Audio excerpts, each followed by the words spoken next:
আর্থিক ক্ষতির কারণ দেখিয়ে সিরাজগঞ্জের উল্লাপাড়ায় মডেল মসজিদের নির্মাণ কাজ বন্ধ করে দিয়েছে এক ঠিকাদারি প্রতিষ্ঠান।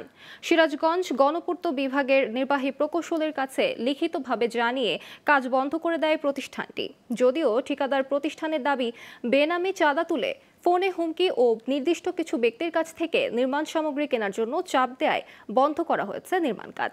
সিরাজগঞ্জের উল্লাপাড়া থেকে ময়নুল হোসাইনের পাঠানো তথ্য ও চিত্রের ডেস্ক রিপোর্ট।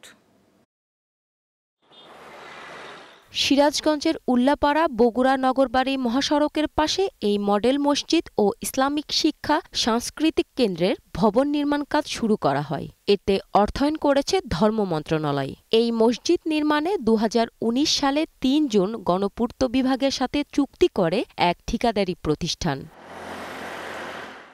অভিযোগ রয়েছে, এই মডেল মসজিদ নির্মাণে ব্যাপক অনিয়ম ধরা পড়ে। এজন্য জেলা প্রশাসক মীর মোহাম্মদ মাহবুবুর রহমান 5 সদস্যের তদন্ত কমিটি গঠন করেন। এতে গরমিল ধরা পড়ায় বেশ কিছু স্থাপনা ভেঙে নতুন করে তৈরি করা হয়। এ কারণে ঠিকাদারি প্রতিষ্ঠানটি ক্ষতিগ্রস্ত হওয়ায় বন্ধ করে দেয় মসজিদ নির্মাণের কাজ। এই জন্য ক্ষোভ জানিয়েছেন স্থানীয় মুসল্লিরা। আমরা এখন অনেক হতাশ হয়েছি যে এই কাজটি এখন এই ঠিকাদার প্রতিষ্ঠান যিনি করছেন তিনি এখান থেকে পালিয়ে গেছেন। একটা মুসল্লিও ঢোকার মতো সুযোগ এখনো পাইতেছে না। তাহলে আমরা মসজিদ নিয়ে কোন জায়গায় আছি বাংলাদেশের মধ্যে? ওরা মনে করেন যে সবকিছু চুরি চামি করে খাওয়া দেয়া, ঠিক আছে, কাজ কাম বন্ধ করতে পলাইছে। কাজটা দ্রুত হলে আমরা নামাজ পড়তে পারি। এদিকে ঠিকাদারি প্রতিষ্ঠানের কর্মকর্তারা বলছেন, বেনামে চাঁদা চেয়ে মোবাইল ফোনে হুমকি দেওয়া হচ্ছে, আর নির্দিষ্ট কিছু ব্যক্তির কাছ থেকে নির্মাণ সামগ্রী কেনার জন্য চাপ দেওয়ায় ক্ষতিগ্রস্ত হচ্ছেন তারা। জমির মালিকদের টাকা দিতে হবে না, আমরা কোথা থেকে টাকা দিব? জমির মালিকের টাকা দিবে ডিসি অফিস বা ইউনো অফিস। আমরা আরো 3-4 মাস আগে আমরা অলরেডি সারেন্ডার করছি, এখন অন্য কোম্পানি কাজ করবে।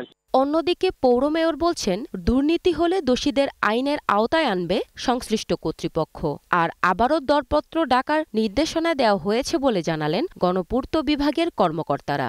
যত ক্ষমতাশালী হোক তাকে আইনের আওতায় আনা খুবই জরুরি। দৃষ্টান্তমূলক শাস্তির ব্যবস্থা করা উচিত।